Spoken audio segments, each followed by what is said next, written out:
জোনমণিৰো আছিল এটা বিশেষ সপোন। এই সপোনটো আধৰুৱা হ'ল জোনমণিৰ। আধৰুৱা সপোনটো লৈয়ে চিতাত উঠিল জোনমণি ৰাভা। বুকুৰ মাজতে শুই থাকিল জোনমণিৰ সেই সপোনটো।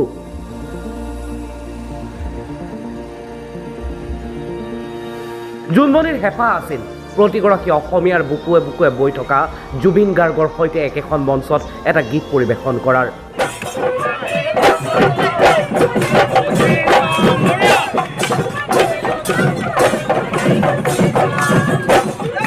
বিহু নাচি ভাল পোৱা জোনমণি ৰাভাই এখন বিহু মঞ্চত জুবিন গাৰ্গৰ সৈতে গীত গাব বিচাৰিছিল।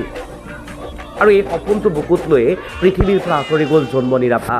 সপোনটো পূৰণ কৰা নহ'ল জোনমণিৰ। সেইবাবে জুবিন গাৰ্গৰ পত্নী তথা ডিজাইনাৰ গৰিমা শইকীয়া গাৰ্গে ফেচবুকত লিখিছে এই বিশেষ পোষ্টটো। ফেচবুকত গৰিমা গাৰ্গে লিখিছে, একেবাৰে অবিশ্বাস্য। সিদিনা 13 মে তাৰিখে নগাঁও নেহেৰুবালিত গোটেই নিশাটো তেওঁ আমাৰ লগতে আছিল আৰু আজি হঠাৎ শুনিবলৈ পালোঁ তেওঁ এই পৃথিৱীৰ পৰা চিৰদিনলৈ আঁতৰি গ'ল। মাত্ৰ 2টা দিন আগতে মই এই মৰম লগা ছোৱালীজনীক, ইমান সাহসী আৰক্ষী বিষয়াগৰাকীক তেওঁৰ ডিউটিৰ মাজতে বৰ ওচৰৰ পৰা লগ পাইছিলোঁ। জুবিনৰ অনুষ্ঠানত গৈ নগাঁৱত উপস্থিত হোৱাৰ পৰা প্ৰায় পুৱতি নিশা ভাত খাই উভতি অহাৰ সময়লৈকে তেওঁক অতি নিষ্ঠাৰে কৰ্তব্যৰত হৈ থকাই দেখিছিলোঁ। মৰম লগা সৰু ছোৱালীজনীক কিন্তু সকলোৱে লেডি সিংহম বুলিয়েই জানিছিল আৰু কৈছিল। সেই সুদক্ষ আৰক্ষী বিষয়াগৰাকীৰ সৈতে 4-5 ঘণ্টা সময়ত সেইদিনা বহু কথাই পাতিছিলোঁ।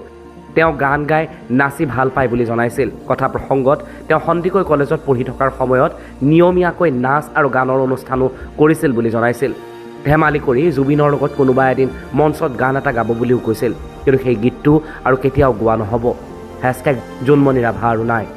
ৰাতিপুৱা এই খবৰটোৱে আমাক সকলোকে জোকাৰি গ'ল। মৃত্যু কেনেকৈ ইমান আকস্মিক আৰু অবিশ্বাস্য হৈ আহে। তোমাৰ আত্মাৰ চিৰশান্তিৰ বাবে প্ৰাৰ্থনা জনাইছোঁ জোনমণি। নেদেখা সেই অজান পৃথিৱীখনো পোহৰাই ৰাখাগৈ। গৰিমা শইকীয়া গাৰ্গৰ এই পোষ্টে মানুহক আৱেগিক কৰি তুলিছে।